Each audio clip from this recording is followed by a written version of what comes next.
Hi, welcome back to Guessagaingaming. So today I'm going to play another one, or a little bit of another one of those games I picked up in a PlayStation Store sale. Actually, it's not a very expensive game anyway, and it is a game I will say that I kind of already knew about from YouTube, that I kind of was waiting for it to come in a sale. It's called Vambrace Cold Soul. It's a turn-based game, which is one reason why I was kind of aware of it, because I'm always looking out for new turn-based games. And also I really like the art style. I really do like the art style. So when I first saw it on YouTube, I thought I really like that. When it gets cheap, I'm going to buy it, and I did. The story is kind of simple. I'm going to simplify it just for the sake of the video. So basically you're an adventurer and you end up in this city, or this area, this country, where everyone's trapped in a barrier because of what evil's done. They set up this evil barrier, and you've got a Vambrace which allows you to travel through it, which means you can go and do things for them and catch demons and witches and investigate things that they can't do. That's the basic premise. At the top on the left you can see all our little characters, and I'm the one second along from the beginning. So the blonde haired girl, not the one right on the far right, but the second one along. And she's called Lyric, which is a cute name, and the art style's lovely. So it's a turn-based game. You get only your main character, that's the only one that is kind of always with you. Other people come along. All the characters I've got, you can see along the top, of people I kind of hired.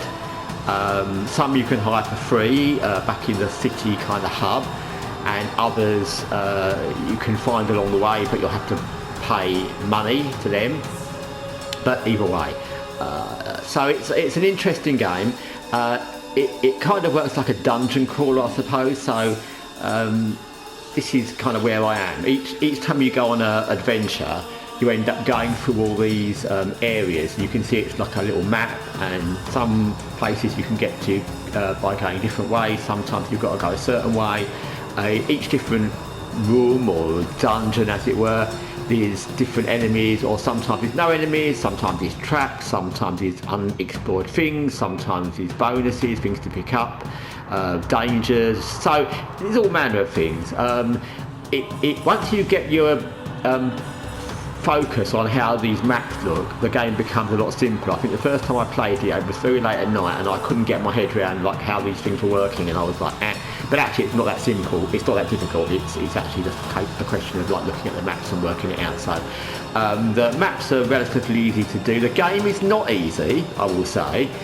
You will die a lot, because what happens is you have two things on your health bars. On the top right, top left, sorry, you can see there is the red bar, that is health, and the yellow is vigor. And if you run out of vigor, you will kind of die, which happens to me quite often. And if you run out of health, obviously you'll die. There are various potions and things you can take to heal up both your vigor and your health, but you can only use them they're called campsites. They're not exactly campsites, they come along the dungeons. You find them in dungeons, you find them back at the main hub, these dungeon crawls, but you can't just do it when you want.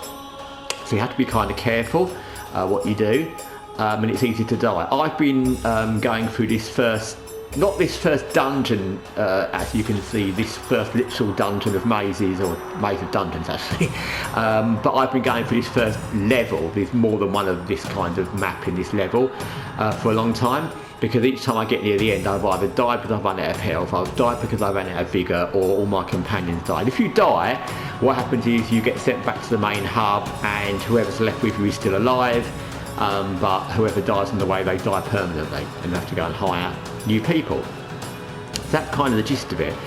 Like I said, it's not an easy game. You have to really think, and in general, games like this, and I can't think of another obvious example, but games, I think I've mentioned on the channel, I'm not one of those people that likes overly testing games. I don't mind the challenge, I don't mind things, but things where you keep dying over and over again, Souls-like things, nah, not for me. But in this game, although I've died many times and I've not got past the first level, I always come back to it, because it's a nice turn-based game. It looks lovely and it's kind of fun. It's not too difficult to go back because these dungeon things don't take long, and once you've kind of gone through most of the first level, you can breeze through most of it until you get to the point where you're running out of health or vigour, and those are the things that will kill you, literally. So it's not a difficult game to keep doing, but you have to kind of want to. So how the turn-based strategy kind of thing goes is probably like lots of games. You get each character a turn. They don't all go in a row, so you may get one of yours and then one of the enemy, or it may be 2 or 3 of yours and then 2 or 3 of the enemy. You never know how it's going to go. So in this, I've already had one turn and they had one turn.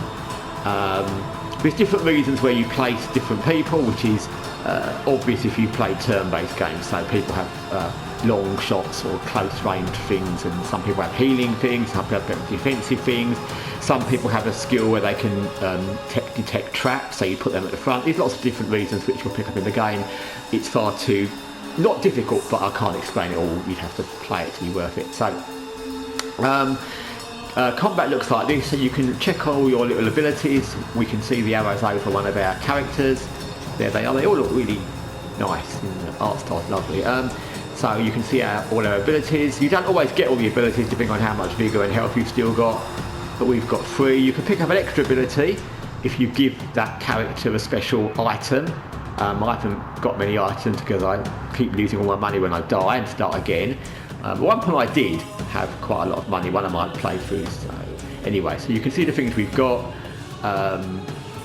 You'll get to kind of know the enemies as well. So I know that this guy at the front, who looks like a cook, looks like a crazy cook, he keeps healing himself, so there's no point in killing him yet, because he'll just heal himself, so I'm not going to waste my slashes on him. So I can do a battle roar. Let's do that.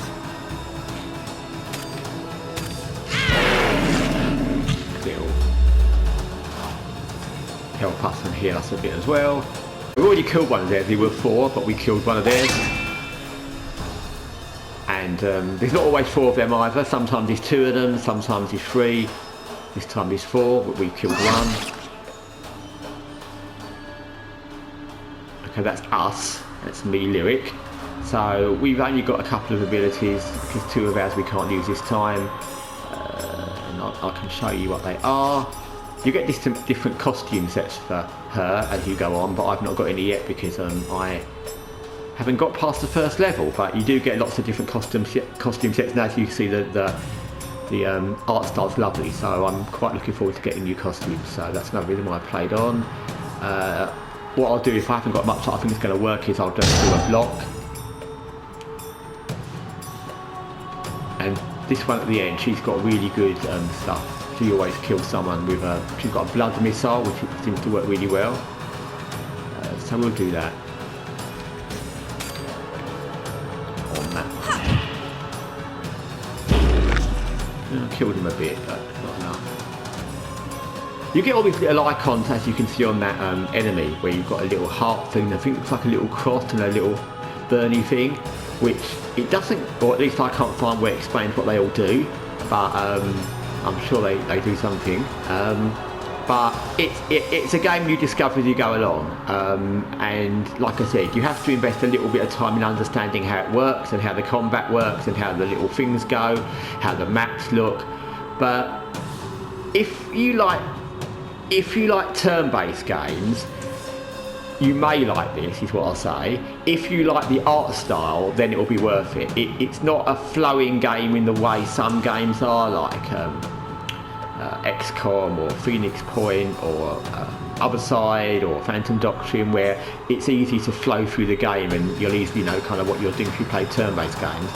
It's a fiddly little game, it can be an annoying little game, but if you like turn-based games, and more to the point, if you like the art style and you invest in this kind of style of game, this particular game will appeal to you. It kind of appeals to me, like I said, it's the sort of game, if it had been any other game, and I'd got killed this many times, it would have been an XCOM-like game, I would have probably thought, sodded out and given up.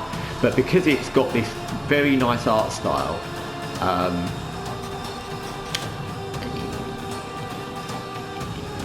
think we'll do that. Yeah, because it's got this very nice art style, I kind of persevered with it, and I'm glad I have. And I'm on my, like, I don't know, 5th or 6th trying to get to the end of the first level, and I'm absolutely happy with the fact that if I don't do it this time, I'll try again, and I'm going to keep going until I get past that, because I really want to see the next level. I think there's a boss at the end of each level. I want to see Lyric's new costumes. I want to see if his new characters, the story's interesting enough that it's got me engaged. And yeah, anyway, so this is Vambrace Cold Soul. Like I said, it's a game that you may like if you like turn-based games, you don't mind a bit of frustration, and if you buy into this art style and you like turn-based games and you don't mind a bit of frustration, this is a game you'll like. I've enjoyed it, and like I said, frustration isn't really my thing in games, but I've enjoyed this game a lot actually. So anyway, thanks for watching Guessagaingaming. Till next time, take care for now.